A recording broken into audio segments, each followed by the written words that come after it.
Shifting our focus towards Manipur now, Varghese. In Manipur, I mean, we can't stop talking about Manipur. We have to. We've made it a point to talk about Manipur, and also at the same time, telling you that at the bottom line, peace has to be the paramount priority, and good sense must prevail. Yesterday, the chief minister had brought in a slew of steps in Manipur vis-a-vis, confidence-building measures like reopening schools for certain grades, telling them that the houses are being built for those that have been displaced, removal of bunkers. But at the same time, there are some problems at play as well. Only recently, we're learning about the arm loot bid that was thwarted. Even as we see these visuals of the chief minister taking that meeting, that arm looting bid has been thwarted. The Kukis have categorically come out and opposed the bunker removal. So even as the government is trying to take those steps, those progressive steps, I mean, they are being touted as progressive, and I mean, on paper they really look like confidence building measures. But what's happening on the ground, Varghese? How do you decode these two situations? Guns abhi bhi chori ki ja rahi hain. People are still trying to loot weapons. The army this time around successful at stopping that particular loot, or that loot bid was thwarted.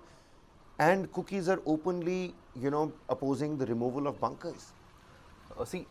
When we talked about, and it's supposed to start from today, the removal of bunkers, I was just following that story up, and today onwards, that big question that's going to be asked is that whether it's going to be something smooth, because with the Kukis already coming out and saying that they will not be going ahead and supporting this bunker removal, because for them they think that these bunkers are the ones that give them security from any kind of attacks, and they can shield their families. So this is the kind of thought process that is there among the Kukis. But again, it becomes a symbol of the unsolved issues in Manipur. So that is something that is why Manipur cops fire at mob trying to loot arms, one dead. A 27-year-old man died in police firing on a mob attempting to raid an armory of the 3rd India Reserve Battalion in Manipur's Thwarted district on Tuesday. Hours after arsonists burned down Churachandpur house of a spokesperson for one of the two ceasefire-bound armed Kuki outfits that called off their blockade of NH2 last Sunday. So one of those two outfits that had called off their particular blockade of the NH2, National Highway 2, that's a lifeline when it comes to the hill state of Manipur. Unka ghar jala diya gaya. I mean, his house was then vandalized, set on fire, and after that, a bid to loot the armory, the 3rd India Reserve Battalion's armory in Manipur's Thwarted district. This happened right after. One person has died in this skirmish between the two groups. So the Hindu has in fact also raised that issue as we were talking about the structures.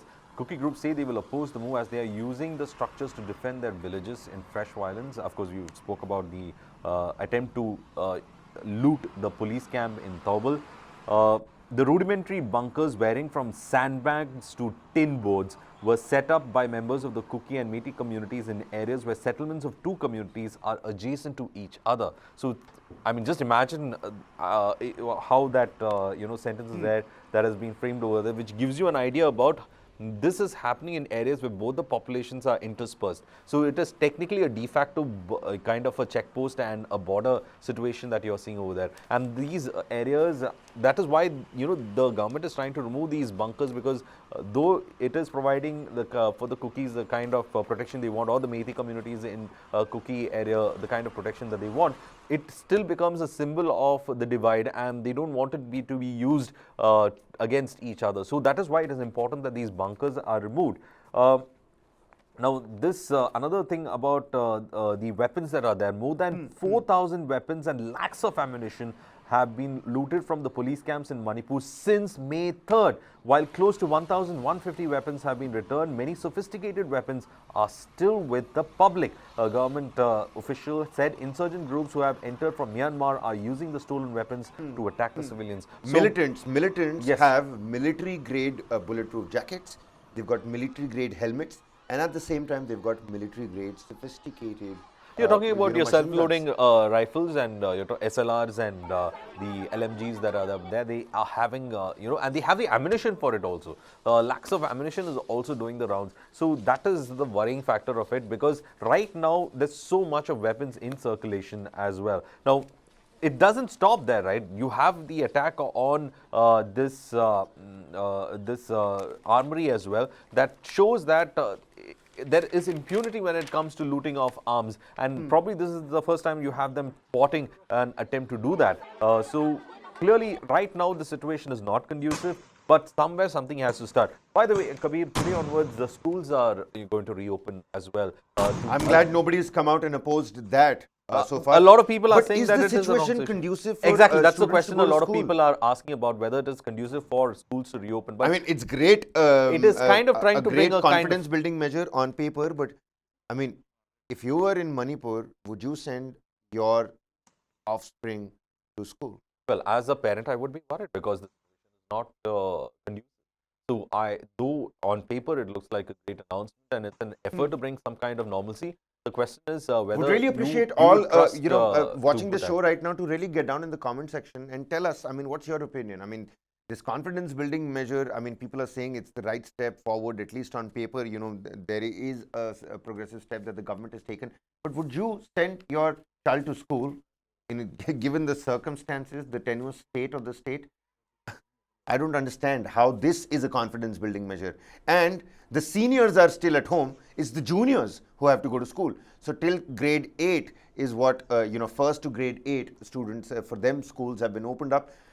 What's happening in these schools? Of course, information and news will trickle down, good, the bad, the ugly. We'll catch all of it for you. But I still don't understand. I still can't wrap my head around the fact that, scenarios like these happen and you can't be certain if this is not going to happen. Flag marches also look scary to me, Varghese. I'd still not send my child to school if there were flag marches happening in my area, because you never know. The situation is so volatile. What spark might lead to what? One issue when we're talking about reopening of schools also was whether the teachers will be able to report for duty.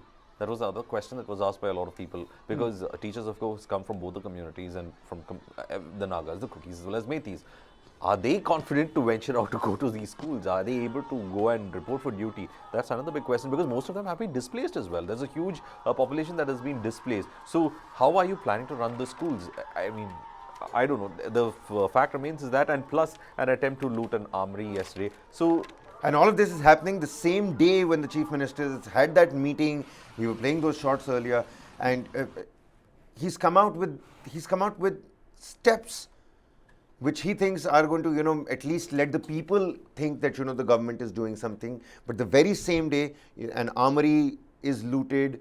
This Kuki outfit that had stopped their blockade, their own house was, vandalized and set on. There was an attempt to set it on fire.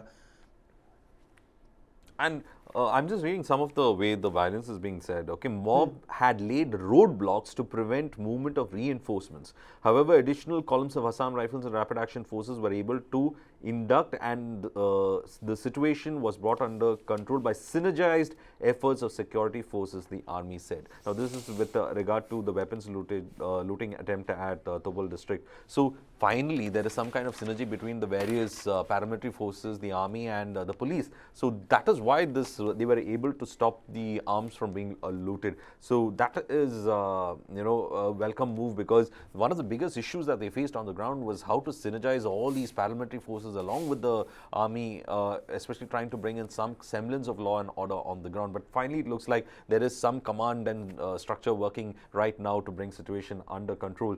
But there's been a tweet from the Raj Bhavan meanwhile. I'll just read that tweet for you. A tweet by Raj Bhavan said that the governor advised the commander to get the work expedited, mainly to contain the illegal activities in the border areas, as well as sneaking of insurgents and antisocial elements into the state from neighboring countries. So, keeping a vigil on the Manipur-Myanmar border. This is what the Indian Express has covered. They've also given, again, what I like about Indian Express, and again, the minute I say I like this about one newspaper, I think, people are going to think I'm trying to side or try to publicize a particular newspaper. The idea of this show is to talk about whatever is at our disposal, nothing else. But this is the trend that I've been following in the Indian Express. They've been giving Manipur a decent amount of coverage, and a special section on the Mizoram Chief Minister, Zoramthanga, who had yesterday appealed to the people as well. And more than an appeal, I think it came across as a warning of sorts, And he said, can't keep quiet. Manipur situation is worsening. Old bonds and an influx. Take a look at this. The Kuki Zomi community in Manipur shares a deep ethnic bond with the Mizos of Mizoram.